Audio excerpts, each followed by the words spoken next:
So we're working on lab 7. This is Sam. Hello, CLC, clear it up for them. I'm going to run the program right now just to show you guys it works. Everything is going. I'm pressing 1. 1 is pressed. I'm going to press 2. Oh, what? My bad. I pressed 5. Sorry. Please hold on. So I'm pressing 2. 2 is pressed. Now I'm pressing 3. And hash.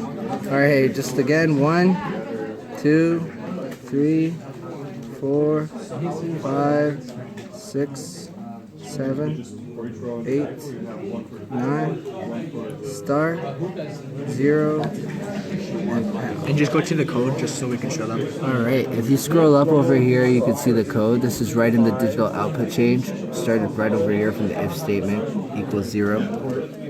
Right? And then over here, equals 1, equals 2, equals 3, equals 4, equals 5, and equals 6.